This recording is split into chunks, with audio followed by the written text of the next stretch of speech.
Alright, so now we're going to work on melting these ice crystals. First thing we need to do is we need to kind of go back up to where we have these VDB from particle fluid points. And we need to isolate one of them. We need just the ice points because we want to start working again with the point cloud that we had that we then turned into this mesh. So what I'm going to do is I'm just going to make a null here, put that into the first output of this split. And it needs to take a second because there's a lot of points there. So back to that old point cloud. I'm just going to say out ice point cloud. And then next, we're not going to start melting this until frame 1135. So what I want to do is I'm just going to do a time shift. We're going to keep it on 1135.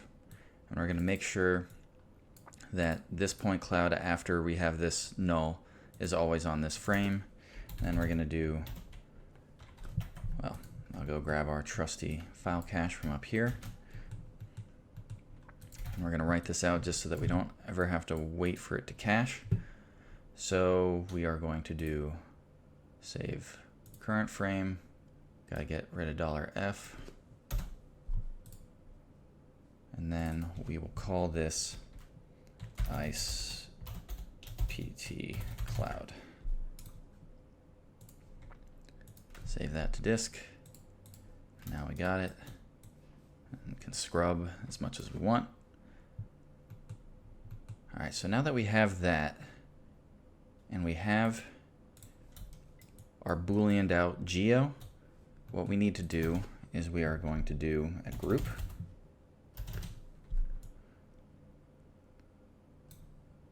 And we're going to connect this to our convert. And what we're going to do is we're going to change this to points. We're going to change our group to ice points. And then we're going to say instead of base group, we're going to have keep by bounding regions. And then if we go to bounding object, all the points inside of our ice here are going to be turned into a group. What we want to do is we want to maintain the exact same points as we had before. And then if we do a VDB after this with the same settings, it should give us the exact same results. So that way we can work with these particles, do things to them, and then when we switch between the old ice cache and the new one of this disintegrating, it's going to look exactly the same. There's not going to look like there's a big switch between the two. So then what we can do is we will do a blast.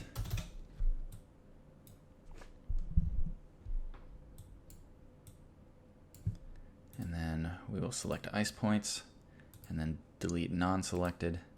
And there we go. Now we have our old point cloud, but it's conforming to the shape of the ice crystals that we had VDB'd before. Next thing we need to do is we need to create a point wrangle, and we need to cull out these points pretty significantly, because what we want to do is we want to just isolate little points here and there inside of this, and then we're going to randomly grow geo inside. So then those are going to be kind of our cutter geometry, and the geometry is going to erode inside these crystals. We'll delete those points and VDB it so that it looks like the ice is melting, and then we're going to take the points that are being deleted and feed that into a pop sim and use that as fluid for our pyro sim. So first off, what we need to do, and this is kind of a throwback to one of the first tutorials I made. It's a really simple way of culling points. I can just do if rand pt num is greater than channel float cull, so just a cull number, any old number. We're going to do remove points, or point 0 pt num. So right now it should delete everything because every point is greater than 0. But now if I make this like 0.0002, it culls most of the points. I still think there's probably too many points there, so let's see, 0.0001, Maybe still too many. I'm gonna make it 0.00075. 0.00005. I think that'll work. So now that we have those points, and we went from, let's see here, 3.3 million to 158. That'll do. So what we want to do now is we want to build geo that grows over time, and obviously we want to do it in a procedural way. So to do that, we need to manipulate p-scale. So to do that, I'm going to first do p-scale equals 0. So it's going to start off as just nothing, and then we want it to grow. So next I need to do an we're going to make another attribute, g frame, so grow frame, equals fit01 rand pt num. And I already know the frames that I want this to grow at. You can make channels if you'd like, but for this I'm just going to hard code it. So I want points to start growing at 1135, and then the last frame that I want them to start growing is 1160. And then another thing that we need to do is that since this is an integer, when you do a rand function in this fit, it always returns a float, and it'll still work, but it always kicks out an error, and I'd rather not have that error staring at me. So we want to declare this whole thing as an integer. That's just what this int does here. Anything inside this, it's like, okay, I'll be an integer, that's cool. So that'll help you out. Make sure you don't have any errors. So then what we're going to do is p-scale equals fit. And then this is similar to that solver that we had previously. So we're going to do at frame, and then we're going to say g frame is the first value, and then at g frame is the first value, at g frame plus, and then I'm going to say something like plus 65 will be the next frame. And then after I do that, I just want it to be a value from 0 to 1.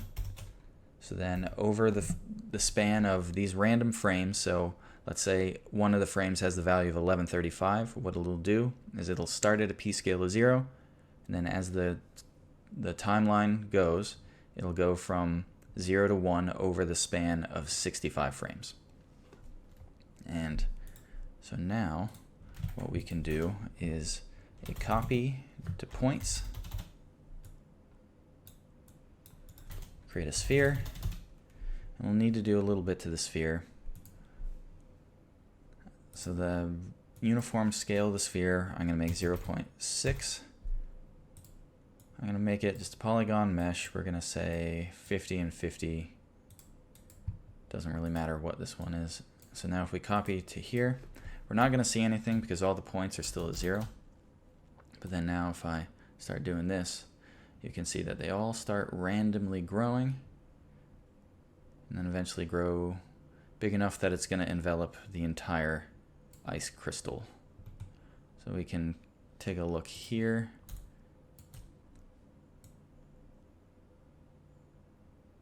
So this is the pattern that's going to grow out over X amount of frames. So it looks like it'll probably be fully enveloped around 1165. I think that's going to look good. So what I'm going to do next is I'm just going to VDB these things, because I want to make a shell out of this. I want them all to combine into one mesh.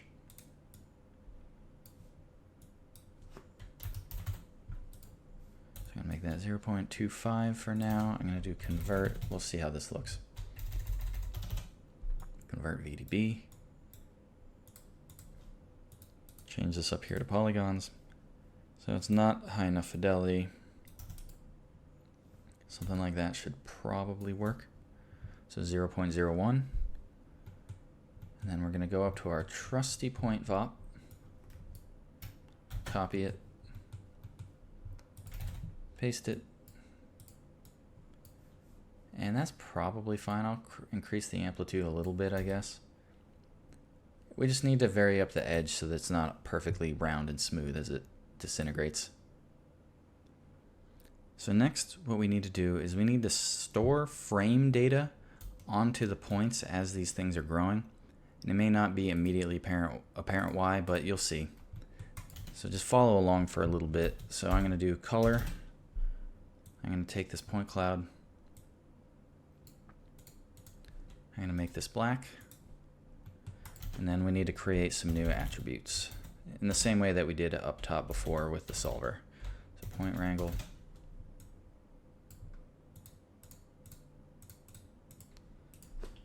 So we just need an S frame like before that we're going to store the frame onto, and birth, which is similar to just what our switch is. So now all we need to do is we need to create a solver, and we're going to do another attribute transfer inside the solver. So we'll stick this into our first input, and then this cutter geo. Oh, another thing that we need to do is we need to make points from volume,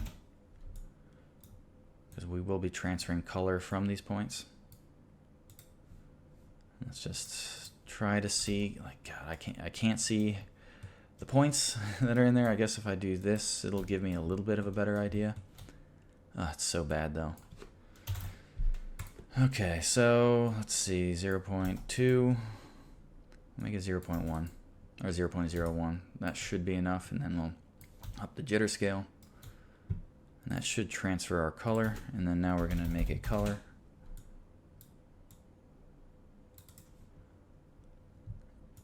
And yeah, we can keep this white.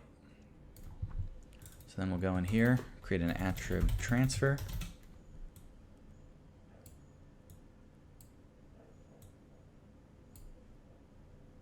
Need to make sure, we'll just keep it all the things. Actually, no, we'll do CD. And distance threshold 0.1. Max kernel radius, we'll do 20 for now. Sample count 5. Just making sure that there's no stepping as this thing goes through. So next, we are going to create a point wrangle. And this is going to look very similar to the other solver that we did, except this is expecting color instead of active attributes. So if I do if at cd.x, so if this thing has color transferred to it, so if it equals 1 and birth equals 0, we can do s frame equals the frame that it turned white, and then we'll say, okay, if you turned white, we don't want to update the frame information anymore. So birth equals 1. All right, and so then now I'm going to just make a null out solver just to make sure that we, whoop, out solver. I've got a spin wheel on the side of my mouse that if I accidentally scroll it as I click on something, then it undoes my typing, so that's fun. So, okay. So let's just see what's going on here. We also need to make sure that the start frame is 1135. We'll make the substeps 3. So if I go to 35, here are our points, and then this should grow. All right, so we can see that our geo is growing exactly how we want it to. And then we can just look here and see that, yes, these points do have frames that are being written to those points. So that is the frame that it turned that color. So one thing I just realized, that we were working on our entire point cloud instead of just the bits that we want to be working with. So what we want to do is we want to, instead of having this connect up here at the point cloud, we want to put it here. So this thing's going to cook. I'm going to write this out, so I'm going to go back up here. I'm going to take our file cache. I'm going to name this ice pt. No, what should I call this? We'll do ice melt points. Sure, why not? So I know that this needs to be 1135, and we're going to do it to 11. We'll do 1170 just to make sure that it's the entire range. So I'm going to write this out, and we'll take a look at how it's actually going. Alright, so this has been written out, and so next what we need to do is we want to split out the white points from the black points. So we'll just do a split, our trusty split, as we've used so many times. Real easy, we can just go at cd.x is greater than 0, which right now there are none. If we move back here, there we go.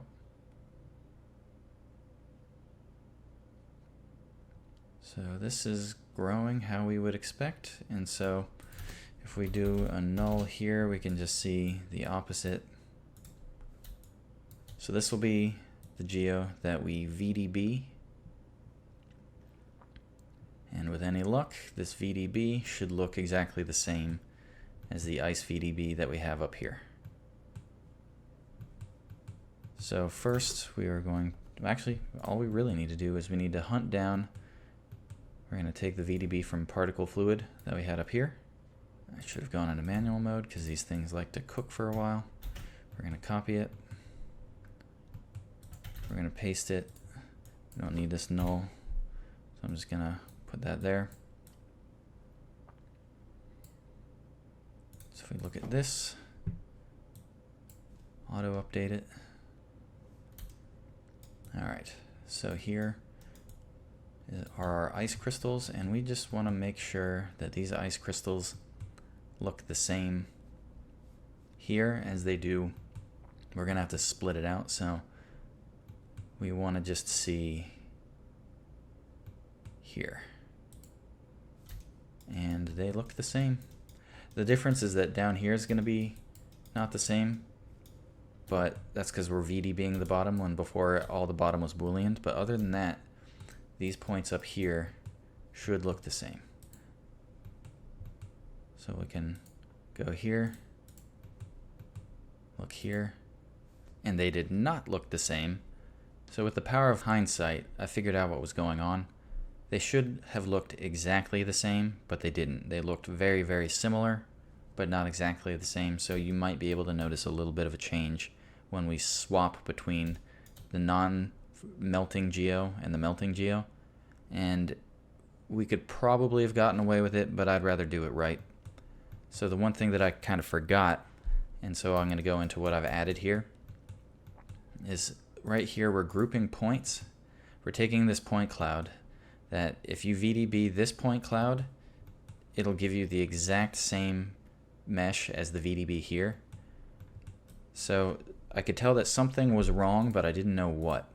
So again, if I do this geo, which is just split out, it should be exactly the same as this geo, which I got a view on the time shift. So these two geo are identical. So it's like, okay, well, if these are identical, where is the issue occurring? And so it happened to be this group here. So I was keeping in bounding regions, and what's happening is that, so I have this Boolean here, and so when I split it out to just this bit, this Boolean, it's acting as geo that is creating the bounds for this group, but it's imperfect. So we can see here that it's not going to encapsulate everything. It's going to encapsulate most things, but not everything. So that the points that were left are different than the points that we have up here. So we can see this blast right here is different than the point clouds here. And we don't want that. We want it to be exactly the same. And it's because some points are not in the bounds of this VDB. So what we needed to do is take this and peak it. So right now I have a distance of 0.005. If I undo this, you can see that it's going to grow it out. And then if we look here, we have all of the points encapsulated. So now when I blast this and I look back up here, you can tell that there's no difference. Now if we go down here to, I've already written out the solver here. So if I go here, I look at this VDB, and now if I look up here at this VDB, it is exactly the same because it's working on the exact points. And that's what we wanted. So this is perfect. So what'll happen is that this will all melt. So if we move over here, there shouldn't be much left.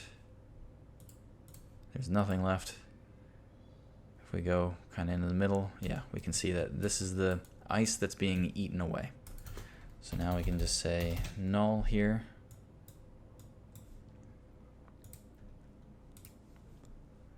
And we'll just make this ice out, ice melt. And so what I'm doing is I'm sort of documenting different points of this effect with these nulls, because eventually what we're going to have to do is we're going to have to swap out one thing for the other to get our seamless transitions. And so if we have these nulls here, we can easily be like, oh, okay, here's where the ice was melting. We can say, okay, here's our point cloud if we need this again. Let's see if we have another spot here. I do need to put where ice mist is. I'm going to just do a null here. Out ice mist. Because these all will be need to be reconstructed. So like here's just our original ice, here's our water. And so eventually we're going to have to swap this ice. We're going to have this Boolean ice here.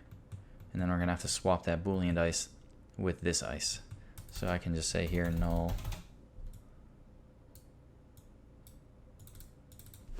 out ice Boolean. And this can just sit here for now. And then we can say here null out ice shatter.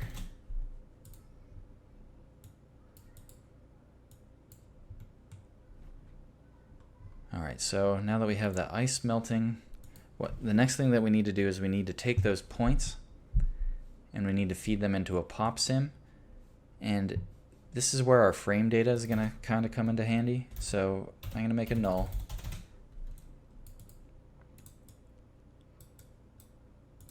And I'll just say pyro here. So if we view it,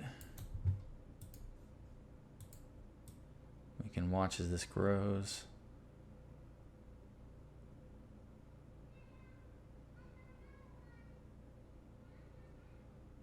So, okay. So what we need to do is we need to create a point wrangle. And we need to basically delete these points unless it's the frame that they were birthed. And I'll show you why. So what we need to do is we have to say if sFrame does not equal this frame that we're on, remove point 0 at ptnum. And now we can see that these are the points that were created on this frame. The reason we need to do that is that we can see that this grows, and we just need all these points to start coalescing into the center. We don't want to constantly be emitting particles because that would just be way too many particles. But what we can do is just take it as it's growing. Each layer of particle as it's being shaved away goes into the pop net and starts moving towards the center here.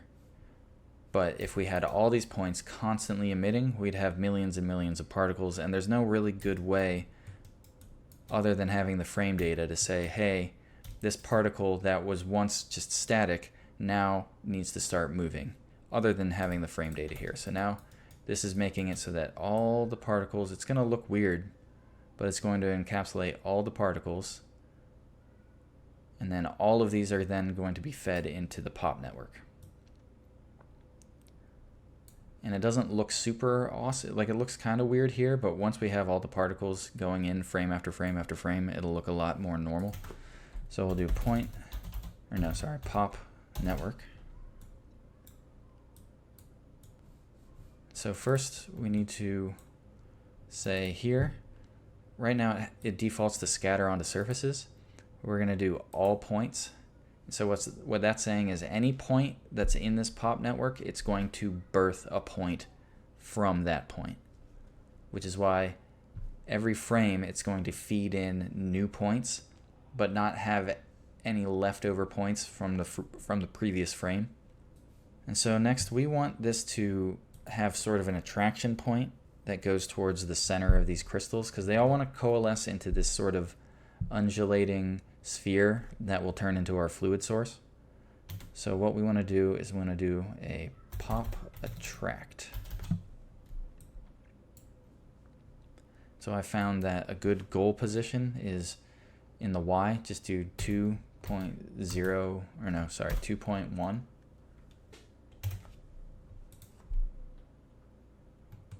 And then we'll want a pop force.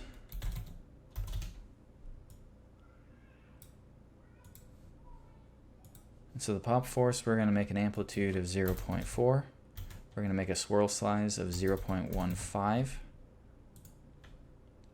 Everything else can stay the same. So we're also going to go back to the pop attract, and where it says force,